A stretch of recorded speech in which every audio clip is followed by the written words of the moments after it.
Welcome সকলকে আরও একটি নতুন ভিডিওতে। তো তোমাদের জন্য আজকে কিন্তু বড় একটি সরকারি চাকরির আপডেট নিয়ে চলে এসেছি। তো এখানে কিন্তু তোমরা শুধুমাত্র উচ্চ মাধ্যমিক পাস যোগ্যতায় ভালো স্যালারির একটি সরকারি চাকরির বিজ্ঞপ্তির কথা জানতে পারবে। তো ভিডিওর মধ্যে সমস্ত ডিটেলস দেওয়া আছে।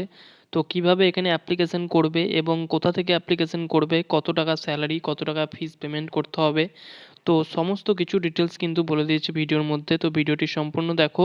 হোমগার্ডের চাকরি হতে চলেছে পুলিশের। তো উচ্চ মাধ্যমিক পাশে কী করে চাকরিটি করতে পারবে তো দেখে নাও ভিডিওর মধ্যে।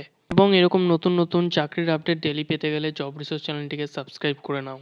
তো আমি কিন্তু অফিসিয়াল নোটিফিকেশনটি ডাউনলোড করে নিয়েছি। তো এটার লিঙ্ক কিন্তু তোমরা ডেসক্রিপশন বক্সে পেয়ে যাবে, সেখান থেকে ডাউনলোড করে ডিটেলস তোমরা দেখতে পারো। তো এখানে দেখো জেনারেল অফ হোম গার্ড। তো অ্যাপ্লিকেশনের ডেট কি লেখা আছে, তো এখানে কিন্তু অ্যাপ্লিকেশনের সাবমিশন অনলাইন অ্যাপ্লিকেশনের ডেট কিন্তু আছে 23/1/2024। তোমাদের কিন্তু 24 জানুয়ারি থেকে শুরু হয়ে গেছে অ্যাপ্লিকেশন, এখানে স্টার্টিং অলরেডি। এবং এখানে কিন্তু অ্যাপ্লিকেশন তোমরা করতে পারবে 13 তারিখ পর্যন্ত ফেব্রুয়ারি মাসের। তো এখনও কিন্তু তোমাদের 2 সপ্তাহ টাইম আছে, তোমরা কিন্তু চাইলে এখানে অ্যাপ্লিকেশন করতে পারো। সমস্ত ডিটেলস তোমরা এখানে জেনে নাও, তারপরেই কিন্তু তোমরা অ্যাপ্লিকেশন করিও। তো এখানে এলিজিবিলিটি ক্রাইটেরিয়া কি বলা আছে দেখে নাও। তো এলিজিবিলিটি ক্রাইটেরিয়া বলা আছে can A citizenship and resident of India. তো তোমাদের কিন্তু ইন্ডিয়ার রেসিডেন্ট হতে হবে পার্মানেন্ট। তারপর এখানে দেখে নাও বলা আছে যে তোমাদের কিন্তু ভোটার আইডি কার্ড থাকতে হবে নিজেদের কাছে। এবং তোমাদের কিন্তু এখানে এজ বলা আছে 20 থেকে 45 বছর পর্যন্ত। তো এখানে কিন্তু এজ তোমাদের 20 বছর থেকে স্টার্টিং থাকছে এবং 45 বছর অবধি যারা আছো তারাও কিন্তু এখানে অ্যাপ্লিকেশন করতে পারবে। তো এখানে এডুকেশন কোয়ালিফিকেশান কি বলা আছে দেখে নাও। তো এডুকেশন কোয়ালিফিকেশান কিন্তু এখানে শুধুমাত্র চাওয়া হয়েছে 12th পাস। তো 12th পাস যোগ্যতায় কিন্তু তোমাদের এখানে অ্যাপ্লিকেশন তোমরা করতে পারবে। তো এটা কিন্তু খুবই ভালো অপরচুনিটি তোমাদের জন্য, তোমরা কিন্তু এটা মিস করো না। তোমরা সমস্ত ডিটেলস এখানে জেনে নাও। তারপরে এখানে বলে দিচ্ছি যে এখানে কিন্তু তোমাদের হাইট বলা আছে যে মেলদের ক্ষেত্রে কিন্তু 165 সেন্টিমিটার এবং ফিমেলদের জন্য কিন্তু 152 সেন্টিমিটার এখানে হাইট চাওয়া হয়েছে। সিলেকশনের ব্যাপারে কি বলা আছে দেখে নাও। Only those candidate who qualify physical measurement and efficiency test they can appear in written test. তো তোমাদের কিন্তু এখানে দুটো অধ্যায়ে এখানে সিলেকশন করা হবে। তো ফার্স্ট প্রসেস তোমাদের কিন্তু এখানে ফিজিক্যাল টেস্ট এবং এফিসিয়েন্সি টেস্ট নেওয়া হবে। সেখানে যদি তোমরা কোয়ালিফাই করতে পারো তারপরে কিন্তু তোমাদের রিটেন টেস্ট নেওয়া হবে। তারপরে তোমাদের ফাইনাল মেরিট এখানে লিস্ট তৈরি করা হবে। তো এখানে মেথড অফ এনরোলমেন্ট কি বলা আছে দেখে নাও। তো এখানে তোমাদের কিন্তু কোয়ালিফাইয়ের জন্য হাইট লাগছে 165 সেন্টিমিটার এবং এখানে তোমাদের দৌড় কত মারতে হবে দেখে নাও।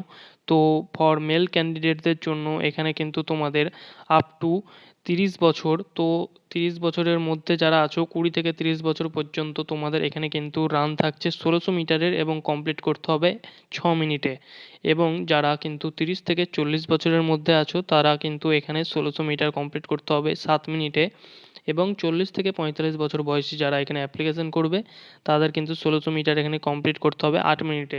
তো তোমাদের বয়স অনুযায়ী কিন্তু তোমাদের সমস্ত এখানে কোয়ালিফাইং টাইম এখানে ভাগ ভাগ করে দেওয়া আছে। এবং ফর ফিমেল ক্যান্ডিডেটদের জন্য কিন্তু এখানে সেম বলা আছে 8 মিনিট, 9 মিনিট এবং 10 মিনিট, সেটা এখানে হয়ে যাচ্ছে। তারপর এখানে দেখে নাও যে রিটেন টেস্টের ব্যাপারে কি বলা হয়েছে।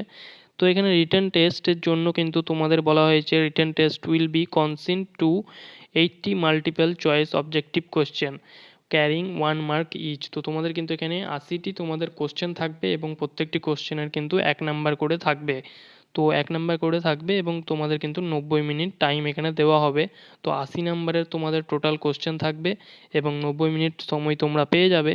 তো এখানে কিন্তু তোমাদের সাবজেক্ট বলা হয়েছে ম্যাথামেটিক্স, অঙ্ক এবং general science, general intelligence and reasoning.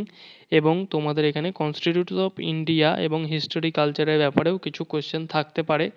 তারপর এখানে দেখে নাও যে তোমাদের এখানে কি বলা আছে যে বোনাস মার্কস। তো বোনাস মার্কস কিন্তু এখানে তাদেরকেই দেওয়া হবে যাদের কিন্তু এনসিসি সার্টিফিকেট তোমরা যারা হোল্ড করছো। তো এনসিসি সার্টিফিকেট যদি থেকে থাকে তাহলে কিন্তু তোমরা এখানে বোনাস মার্কস পেতে পারো। তারপর এখানে দেখে নাও যে তোমাদের অ্যাপ্লিকেশন ফি কত টাকা পে করতে হবে। তো to apply online candidate will have to pay 100 each plus convenience fee through online. তো এখানে তোমাদেরকে অনলাইনের মাধ্যমে শুধুমাত্র 100 টাকা পেমেন্ট করতে হবে অ্যাপ্লিকেশন করার জন্য। তারপর এখানে কিভাবে অ্যাপ্লিকেশন করবে সেটাও কিন্তু ডিটেলসে দেওয়া আছে, তো সেটা কিন্তু তোমাদেরকে বলে দিচ্ছি। Can application on enrolment portal of directorate general home guard Delhi. তো এখানে এই ওয়েবসাইটটি দেওয়া আছে www.dghenrollment.in। তো এই ওয়েবসাইটটি কিন্তু ডেসক্রিপশন বক্সে দিয়ে দেবো, সেখান থেকে কিন্তু তোমরা গিয়ে অ্যাপ্লিকেশন এখানে করতে পারবে।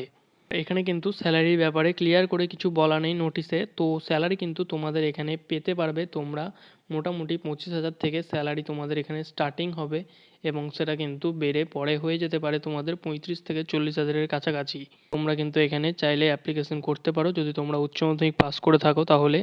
এবং এরকম নতুন নতুন জবের আপডেট ডেলি পেতে গেলে জব রিসার্চ চ্যানেলটিকে সাবস্ক্রাইব করে নিও।